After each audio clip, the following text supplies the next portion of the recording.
ఏపీలో ఇప్పటికిప్పుడు ఎన్నికలు జరిగితే సీఎంగా ఎవరు గెలుస్తారు? Chandrababu CM, Jagan CM? ఖచ్చితంగా కామెంట్ చేయండి. నా ఆయుష్ గురించి మాట్లాడేవారు ఒకసారి ఆలోచించి మాట్లాడండి. మీరు ఏది మాట్లాడినా చూస్తూ ఊరుకుంటా అనుకుంటున్నారా? మేము మొదలు పెడితే మీరు తట్టుకోలేరు అంటూ తెలుగుదేశం పార్టీ సీనియర్ నేత Tadipatri municipal chairman JC Prabhakar Reddy YCP నేతలకు సీరియస్ వార్నింగ్ ఇచ్చారు. కాగా ఇటీవల ధర్మవరం మాజీ ఎమ్మెల్యే కేతిరెడ్డి వెంకటరామరెడ్డి ఇదే మీకు లాస్ట్ దీపావళి అంటున్నారు. అలా అంటే మేము చూస్తూ ఊరుకోవాలా అని జేసీ ప్రభాకర్ రెడ్డి సీరియస్ అయ్యారు. మాట్లాడేటప్పుడు ఒకసారి ఆలోచించి మాట్లాడండి. మీకు భవిష్యత్తు చాలా ఉంది, దాన్ని నాశనం చేసుకోకు అంటూ కేతిరెడ్డి వెంకటరామరెడ్డికి జేసీ ప్రభాకర్ రెడ్డి సూచించారు. చంద్రబాబు నాయుడు మంచివాడు కాబట్టి మీరు ఇలా మాట్లాడుతున్నారని జేసీ వ్యాఖ్యానించారు. నా ఆయుష్ గురించి మాజీ ఎమ్మెల్యే కేతిరెడ్డి పెద్దారెడ్డి చెబుతున్నాడు. 3 ఏళ్ల బతుకుతాడు అని అంటున్నాడు. దేవుడి ఆశీస్సులుంటే ఏదైనా జరగవచ్చు, కానీ కేతిరెడ్డి పెద్దారెడ్డి ఎప్పుడూ ఎమ్మెల్యే కాలేడు అంటూ ప్రభాకర్ రెడ్డి జోష్యం చెప్పారు. కేతిరెడ్డి వెంకటరామరెడ్డి చిన్నవాడు, ప్రజల్లో తిరుగుతున్నాడు కాబట్టి అతనికి మళ్ళీ ఎమ్మెల్యే అయ్యేందుకు అవకాశం ఉండవచ్చని జేసీ అభిప్రాయపడ్డారు.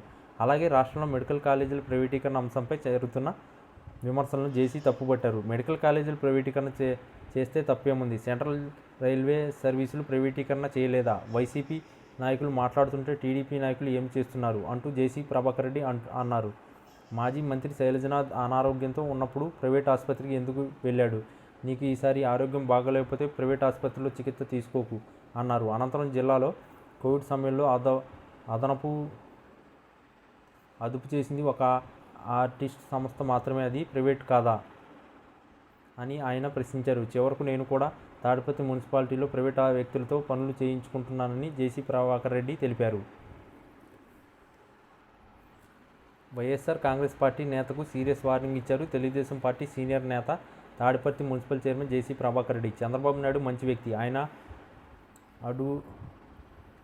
అడ్డుపడుతున్నాడు కాబట్టి మీరు ఇలా ఉంటున్నారంటూ హెచ్చరించినారు. వైసీపీ నేత ధర్మవరం మాజీ ఎమ్మెల్యే కేతిరెడ్డి వెంకటరామరెడ్డి ఇదే మీకు లాస్ట్ దీపావళి అంటాడు. అంటే ఇదే లాస్ట్ దీపావళి అంటే మేము చూస్తూ ఊరుకోవాలా? మేము మొదలు పెడితే మీరు తట్టుకోలేరు అంటూ వార్నింగ్ ఇచ్చారు. మాట్లాడేటప్పుడు ఒకసారి ఆలోచించి మాట్లాడండి అని హితవు చెప్పారు. నీకు భవిష్యత్తు చాలా ఉంది, అని నాశనం చేసుకోకు అని సూచించారు. ముఖ్యమంత్రి నారా చంద్రబాబు నాయుడు మంచివాడు కాబట్టి మీరు ఇలా మాట్లాడుతున్నారని వ్యాఖ్యానించారు జేసీ ప్రభాకర్ రెడ్డి. తాడిపత్రి మాజీ ఎమ్మెల్యే కేతిరెడ్డి పెద్దారెడ్డి ఇక ఎప్పటికీ ఎమ్మెల్యే కాలేడు అని జోష్యం చెప్పారు. జేసీ ప్రభాకర్ రెడ్డి నేను 3 ఏళ్లే ఉంటానని పెద్దారెడ్డి చెబుతున్నాడు. దేవుడి ఆశీస్సులు ఉంటే పరిస్థితి ఎలా ఉంటుందో చెప్పలేమన్న ఆయన. అయితే కేతిరెడ్డి వెంకటరామరెడ్డి చిన్నవాడు, ప్రజల్లో ఉండే వ్యక్తి కాబట్టి మళ్ళీ అవకాశం ఉండొచ్చు, కానీ పెద్దారెడ్డి మాత్రం ఎప్పటికీ ఎమ్మెల్యే కాలేడని పేర్కొన్నారు. మరోవైపు అసలు మెడికల్ కాలేజీ ప్రైవేటీకరణ చేస్తే ఏముంది, దానిలో గొగ్గోలు పెట్టాల్సిన అవసరం ఏముంది అని ప్రశ్నించారు. సెంట్రల్ రైల్వే సర్వీసులు ప్రైవేటీకరణ చేయలేదా? ప్రభుత్వం ఎన్నో సంస్థలు ప్రైవేటు వ్యక్తులకు అప్పగించలేదా అని ఆయన ప్రశ్నించారు.